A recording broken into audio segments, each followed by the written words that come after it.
am tired of seeing schools fail.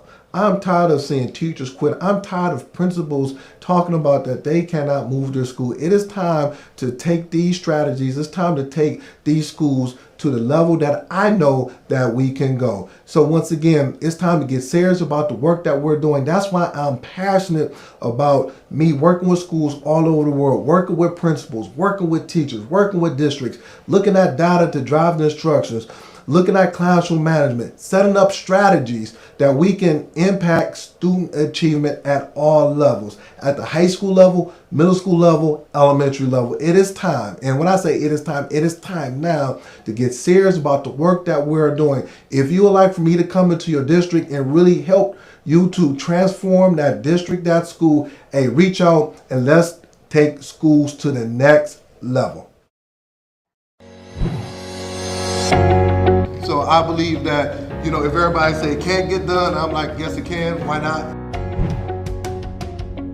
I said, if these kids can't read, then I'm not going to call them. All this, mom, dad, I'm going to look you in your face and say this kid can't read. We let them down. School, parents, we let them down, but I'm not going to take them to the next grade knowing that they're not at grade level. It's funny because I'm always like, okay, how are schools successful? Well, schools are successful when they demand greatness. Greatness doesn't come. We're about to make history. We're about to learn. We're about to grow. We're about to make history. And then, mark my words, it's going to be other school districts, other places around it that's going to be doing this thing. We're going to be the first model. And I'm speaking that into existence, okay?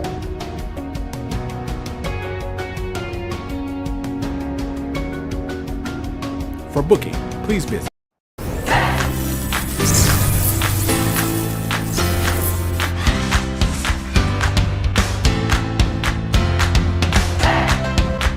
if you can really take the map and drive the instructor inside the classroom and link it to the M step, then everything will move. You see it? Ladies, third grade teachers, could you tell me, how do you think this professional development was for you today? It was productive, it was exciting. They will never leave Mr. Hurt's advising. Because the schools that I've worked with, the teachers I've worked with, their scores just go through the roof because what I do is I talk about practical stuff that's practical. Because I'm a former teacher and also I'm a principal, so I'm gonna be telling you guys things that I know will work in your classroom.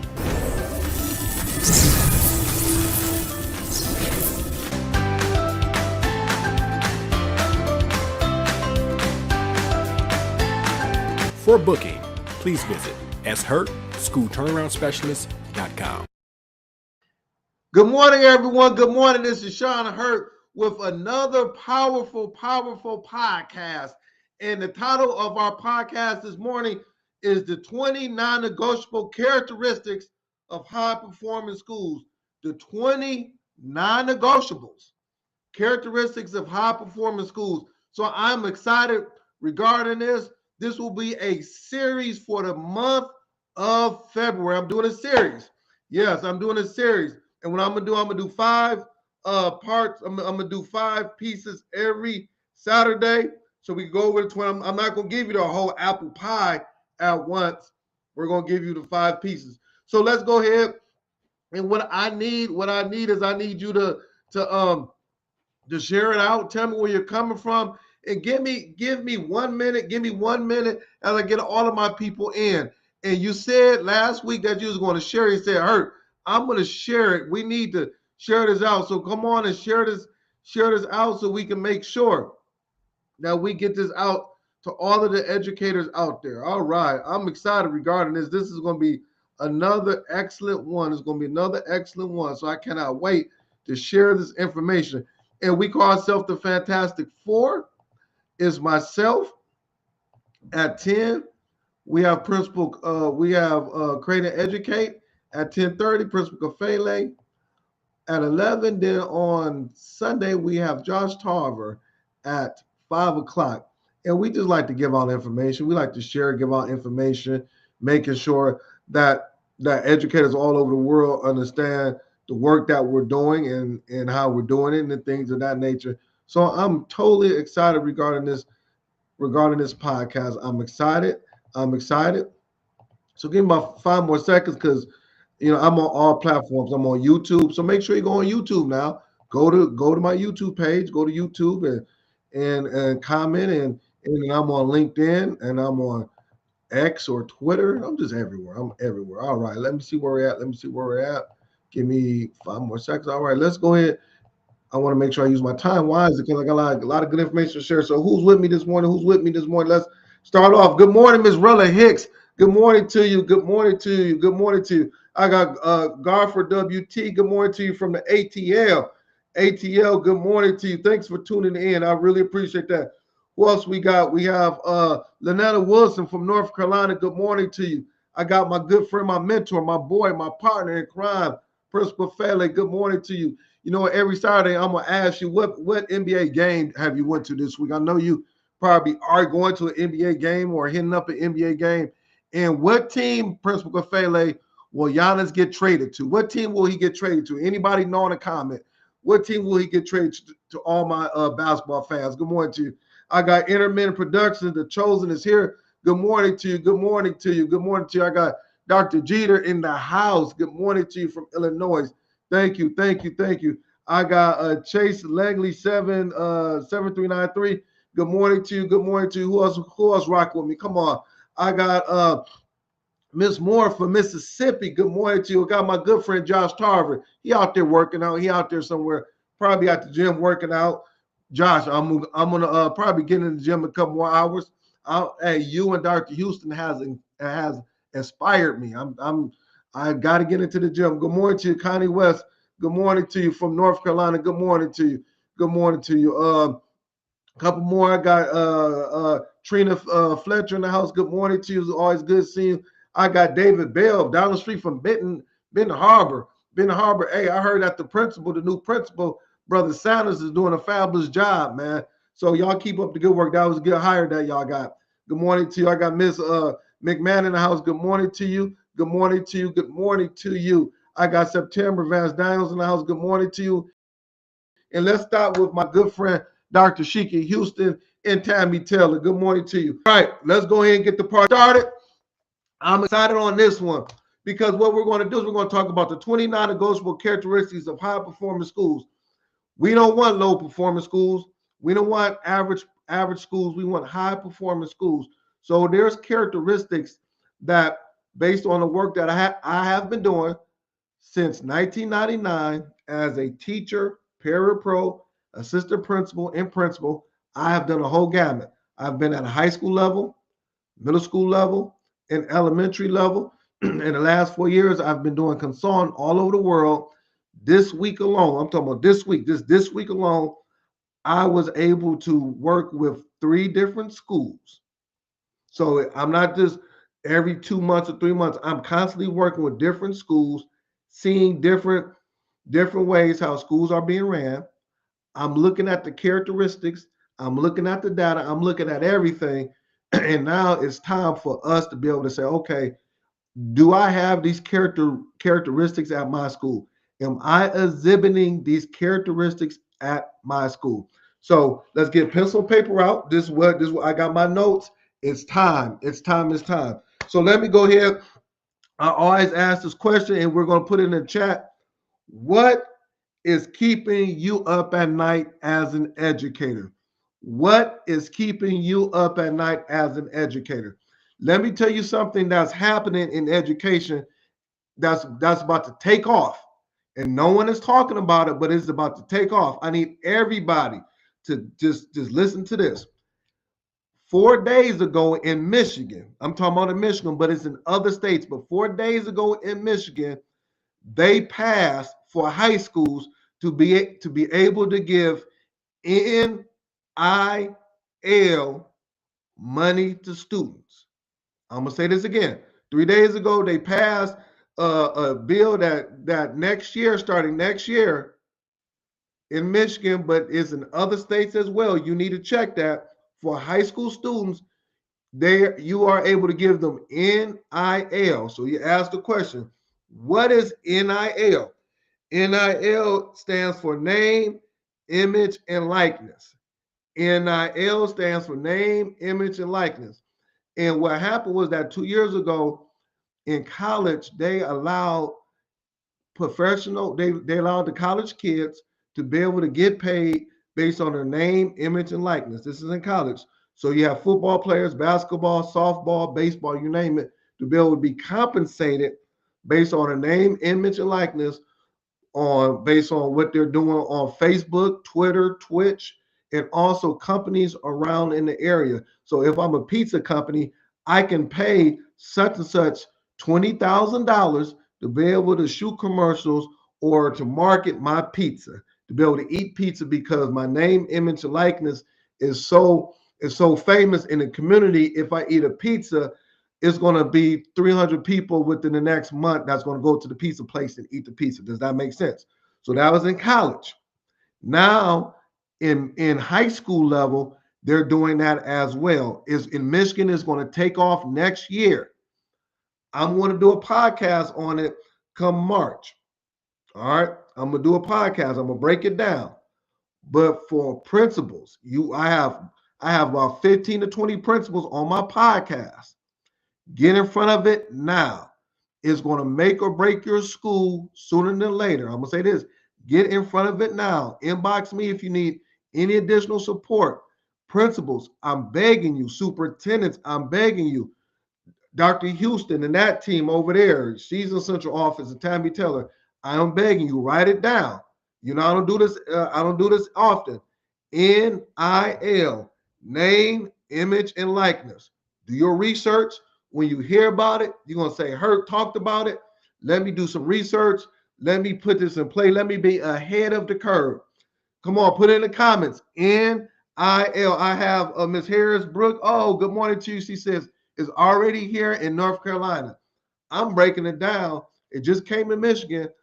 I have strategies on how if the schools do my strategies, I didn't get it from nobody. My strategies. I've been talking about this for 3 years. My strategies. You're going to be ahead of the curve. Your enrollment is going to take off. Your academics is going to take off. The discipline is going to be lower. Just listen to my strategies. Does that make sense? Does that make sense? Please, is that making sense? All right. I love it. I love it. I love it.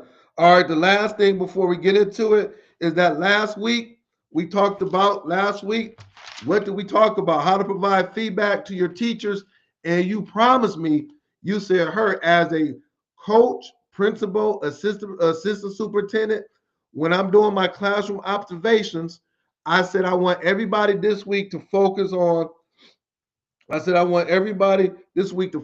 checking for understanding during the lessons for you to go to the students in the classrooms and say, what are you learning?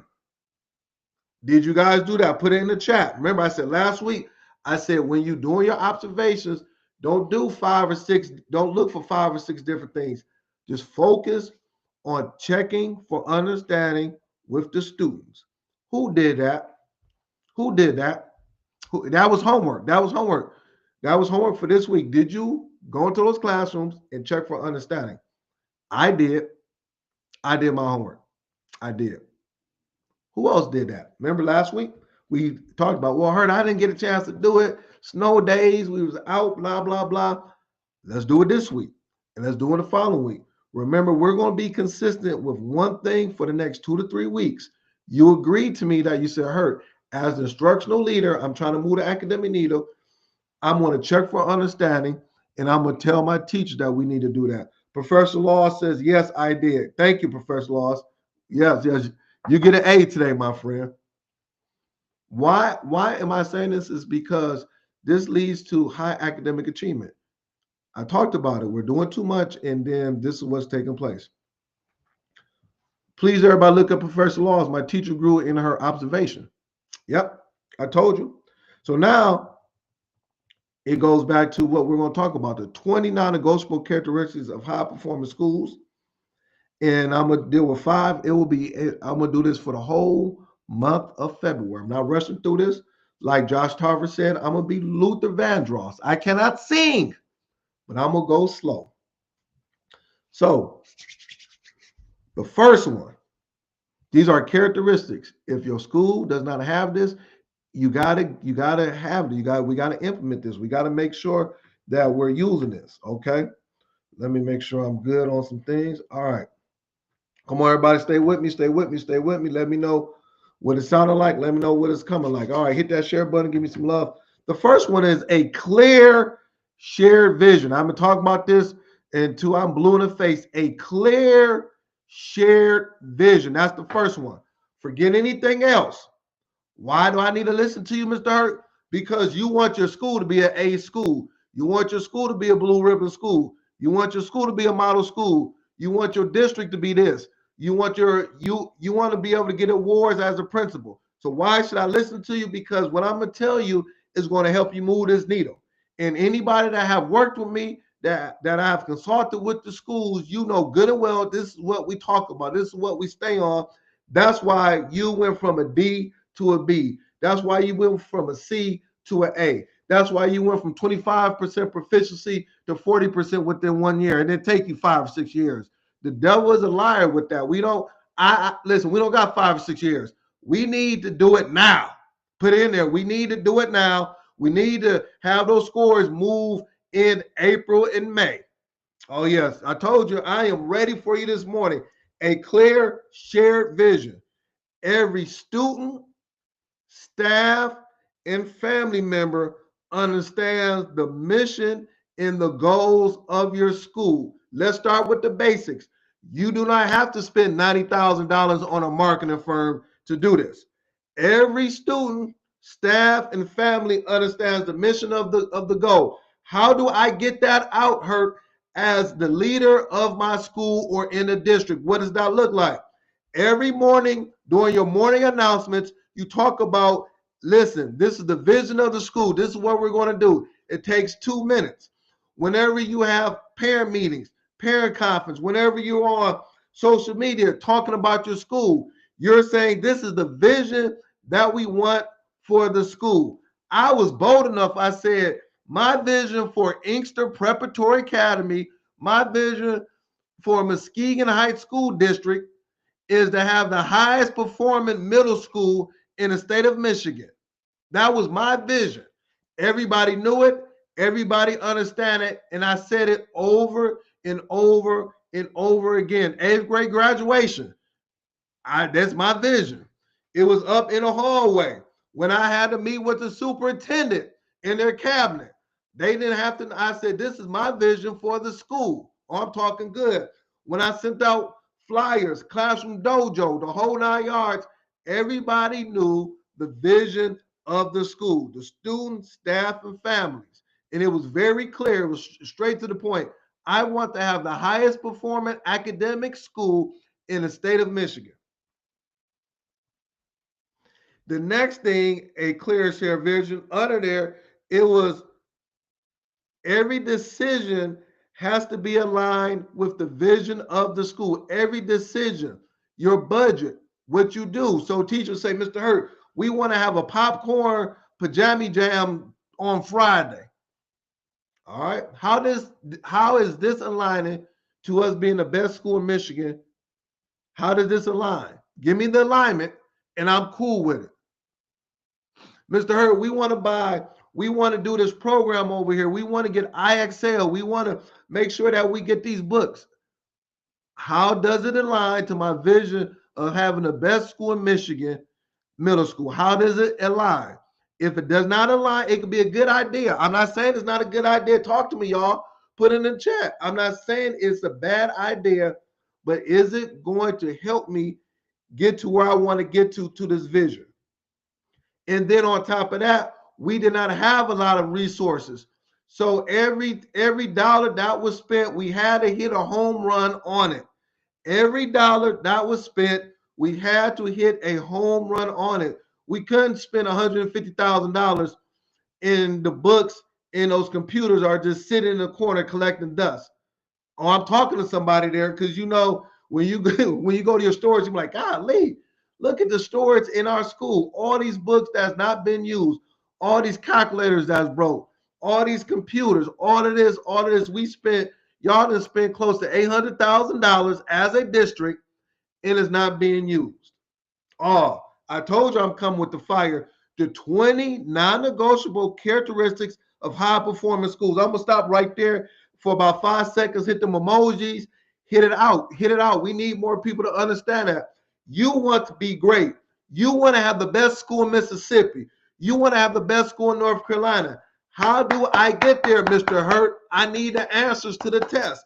I'm giving you the answer to the test. Number one, a clear and shared vision. Oh, man. Yep. Next one. Strong instructional leadership. Strong instructional leadership. I got somebody that says, happy Saturday from Charlotte Mecklenburg Board of Education. Good morning to you. Good morning to you. Good morning to you. Yes. I need to get back to the Charlotte Mecklenburg. Listen, on a side note, I worked with 2 schools in Charlotte, and both of those schools took off. I need to have more schools in Charlotte, but I digress. Shared instructional leadership. That's Ms. Articella. Good morning. Good morning to you. Leaders prioritize teaching and learning above everything else. Leaders. Now, you might prioritize other stuff, but you're not a leader. Well, I'm the principal of a school. I'm the superintendent, and I prioritize all these things. If you're not prioritizing teaching and learning, it has to be number 1, 2, 3, 4, 5, 6, 7, 8, 9, 10. Above everything else. I don't care about your feelings. You can be mad all you want. Is teaching and learning the number one thing? We love to have fun. We can have a bake sale. We can have the whatever, the staff outing, and we're gonna go down to the blah blah blah and have a good time on Friday. That is cool, but you can't do that all the time. Where's the teaching and learning? We are getting paid. We were hired to teach students from 3 years old all the way up to 18, from the elementary, middle, and high school. That has to be number 1. Strong instructional leader. Like I tell all of my principals, you are not a principal. Quit saying that. You are the instructional leader. I'm going to say this again. You are the instructional leader. You lead instruction.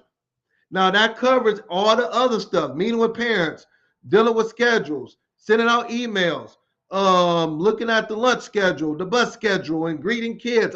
But you are the instructional leader of your school and district.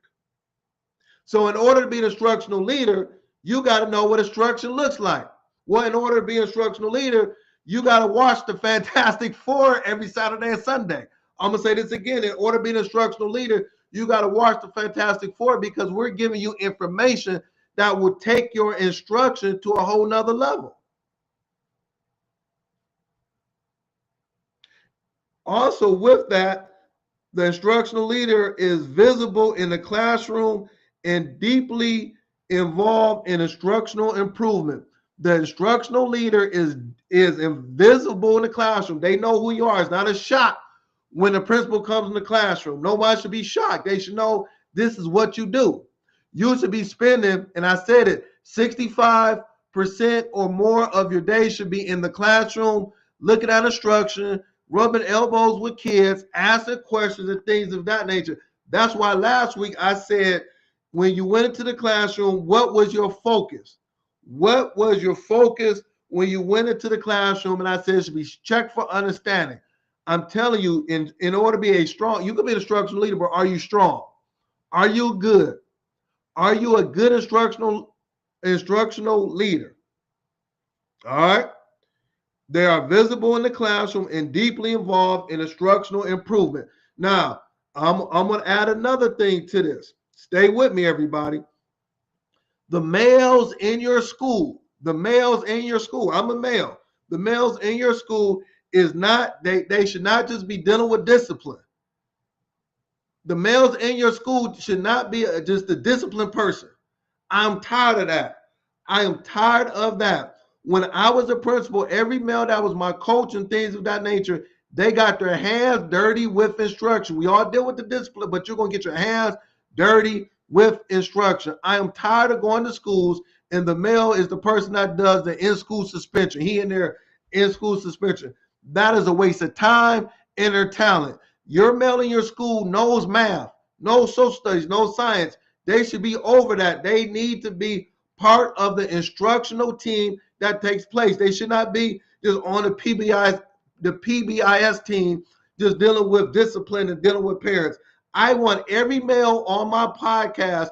I want to make sure that you are an instructional leader at your school. You do not just deal with discipline. And I am saying that. Woo, woo, yes. Use them as a school bully. Yes, yes. That's what it is, Principal Fele. And then let's talk about it, because I think we all need to talk about it, because I'm tired of it. When I got in there, my principal, I was blessed. He said, "You want to know this curriculum?" I was a high school assistant principal.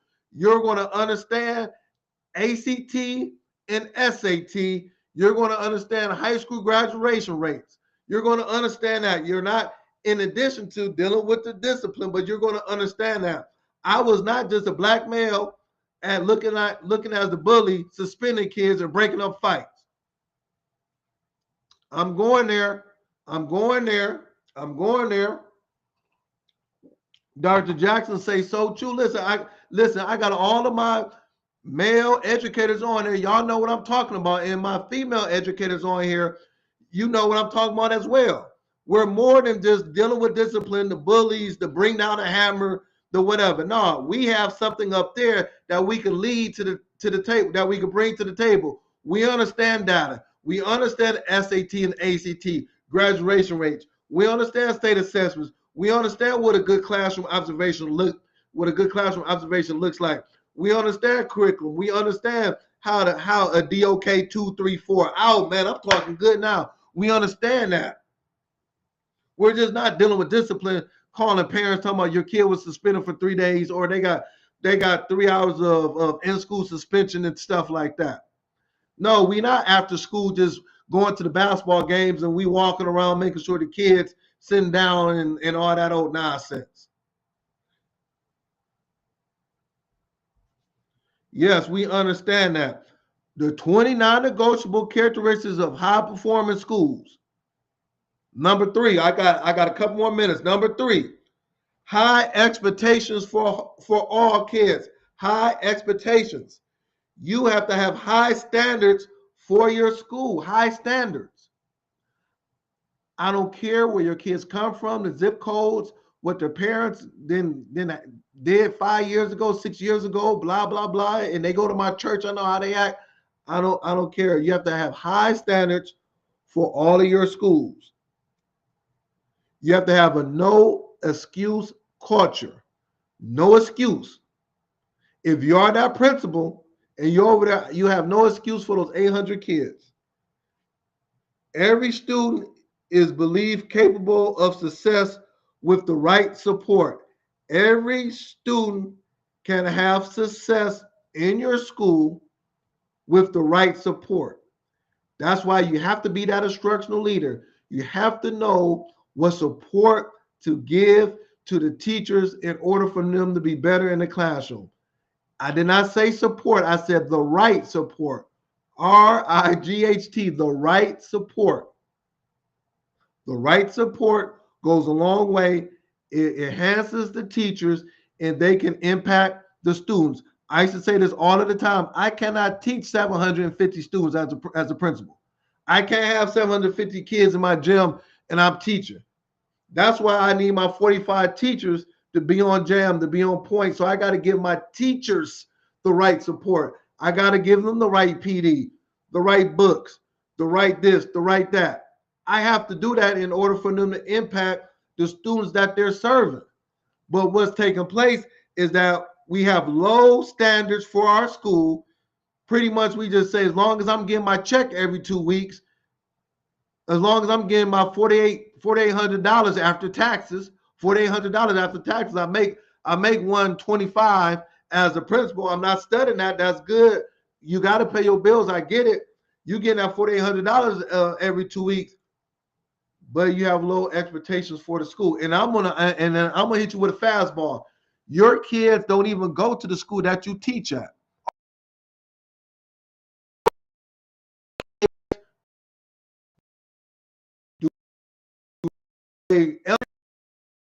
principal, your child go to a different district, a different school, because you are ashamed of the school that you're over. Your kids do not go to the school that you teach at, that you're the principal of.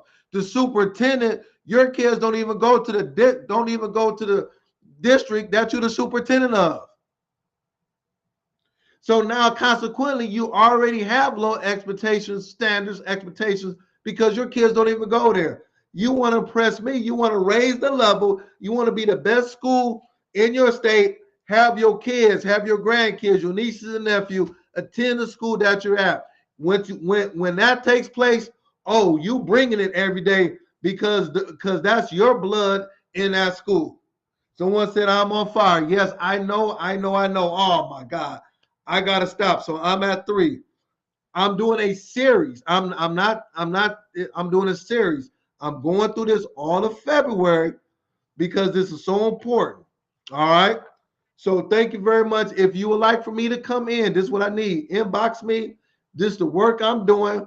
I'm out there. I'm on fire. I need schools all over the world to move academically. We need to have high performing schools. If nothing else, I want everybody on my podcast, your school. I want you to have the best school in your district and also in your state. That's what I want. So thank you very much. Let's all go over and support my girls, Dr. Tammy Taylor and Dr. Houston, creating Educate at 10:30. Thank you. May God bless you. And let's rock it out this week.